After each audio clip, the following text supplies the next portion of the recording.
नमो बुद्धाय। आज हम दैनिक अंबेडकर संदेश में प्रधानमंत्री श्री नरेंद्र मोदी जी के द्वारा अंतर्राष्ट्रीय अभिधम्म दिवस 2024 के शुभ अवसर पर पाली भाषा तथा गौतम बुद्ध पर दिए गए महत्वपूर्ण भाषण के मुख्य अंश एवं बिंदुओं को जानेंगे। तो शुरू करते हैं। श्री नरेंद्र मोदी अपने भाषण की शुरुआत नमो बुद्धाय के अभिवादन के साथ करते हुए अभिधम्म दिवस के बारे में कहते हैं कि अभिधम्म दिवस हमें याद दिलाता है कि करुणा और सद्भावना से ही हम दुनिया को और बेहतर बना सकते हैं। आगे वे कहते हैं कि आदरणीय साथियों, इस वर्ष अभिधम्म दिवस के आयोजन के साथ एक ऐतिहासिक उपलब्धि भी जुड़ी है। भगवान बुद्ध के अभिधम्म, उनकी वाणी, उनकी शिक्षाएं, जिस पाली भाषा में ये विरासत विश्व को मिली है, इसी महीने भारत सरकार ने उसे क्लासिकल लैंग्वेज यानी शास्त्रीय भाषा का दर्जा दिया है और इसलिए आज यह अवसर और भी खास हो जाता है। पाली भाषा को क्लासिकल लैंग्वेज का यह दर्जा, पाली भाषा का ये सम्मान भगवान बुद्ध की महान विरासत का सम्मान है। आगे श्री मोदी जी पाली भाषा का महत्व बताते हुए कहते हैं कि अभिधम्म जो है वह धम्म के निहित है। धम्म को, उसके मूल भाव को समझने के लिए पाली भाषा का ज्ञान आवश्यक है। आगे वे धम्म का मतलब समझाते हुए कहते हैं कि धम्म यानी बुद्ध के संदेश, बुद्ध के सिद्धांत। धम्म यानी मानव के अस्तित्व से जुड़े सवालों का समाधान। धम्म यानी मानव के लिए शांति का मार्ग।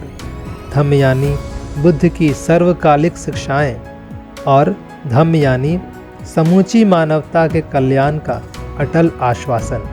आगे श्री नरेंद्र मोदी पाली को जीवंत रखने हेतु हम सबकी जिम्मेदारी का एहसास दिलाते हुए कहते हैं कि भगवान बुद्ध की वाणी को उसकी मूल भाव के साथ जीवंत रखने के लिए पाली को जीवंत रखना हम सबकी जिम्मेदारी है। आगे श्री मोदी जी बाबा साहेब का बुद्ध धम्म, पाली भाषा तथा मराठी भाषा से संबंध के बारे में चर्चा करते हुए कहते हैं कि एक और पाली भाषा को क्लासिकल लैंग्वेज का दर्जा मिलता है तो साथ ही साथ यही सम्मान मराठी भाषा को भी मिलता है। और देखिए कितना बड़ा शुभम संयोग है कि बाबा साहेब अम्बेडकर से भी ये सुखद रूप से जुड़ जाता है। बुद्ध धम्म के महान अनुयायी हमारे बाबा साहेब अम्बेडकर, पाली में उनकी धम्म दीक्षा हुई थी और उनकी मातृभाषा मराठी थी। आगे बुद्ध पर शोध के बारे में चर्चा करते हुए कहते हैं कि भगवान बुद्ध को लेकर मैंने पहले भी कहा है कि बुद्ध बोध भी है और बुद्ध शोध भी है। इसलिए हम भगवान बुद्ध को जानने के लिए आंतरिक और एकेडमिक दोनों तरह की रिसर्च पर जोर दे रहे हैं। और मुझे खुशी है कि हमारे संघ, हमारे बौद्ध संस्था, हमारे भिक्षुगण इस दिशा में युवाओं का मार्गदर्शन कर रहे हैं। आगे श्री मोदी जी बुद्ध के प्रासंगिक एवं अपरिहार्य विचारों पर कहते हैं कि 21वीं सदी के ये समय, आज विश्व की जियोपॉलिटिकल परिस्थिति आज एक बार फिर विश्व की अस्थिरता और आशंकाओं से घिरा हुआ है। ऐसे में बुद्ध न केवल प्रासंगिक हैं बल्कि अपरिहार्य भी हैं।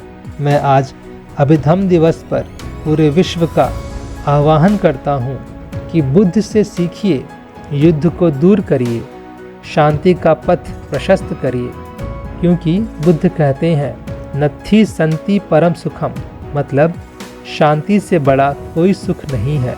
आगे श्री मोदी जी बुद्ध के सनातन धम्म का उपदेश देते हुए कहते हैं कि बुद्ध कहते हैं नहीं वेरेन वेरानी समन्तिधा उदाचनम अवेरेन च समन्ति एस धम्मो सनातनो, मतलब वैर से वैर, दुश्मनी से दुश्मनी शांत नहीं होती, वैर अवैर से मानवीय उदारता से शांत होती है, यही सनातन धम्म है।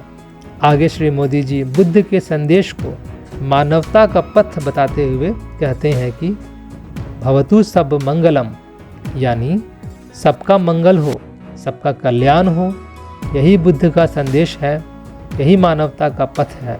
अपने भाषण के अंत में श्री मोदी जी सभी को शुभकामनाएं देते हुए धन्यवाद अर्पण करते हैं एवं नमो बुद्धाय के अभिवादन के साथ अपनी वाणी को विराम देते हैं। नमो बुद्धाय। सम्मानित साथियों, आप सभी ने आज का यह अंबेडकर संदेश बहुत ही ध्यानपूर्वक देखा, सुना तथा समझा। इसके लिए आप सभी को बहुत बहुत साधुवाद, धन्यवाद। आपको आज का यह अंबेडकर संदेश कैसा लगा?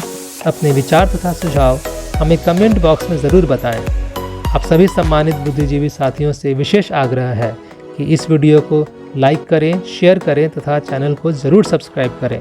मिलते हैं अगले वीडियो में। तब तक आप सभी को पुनः सादर नमो बुद्धाय।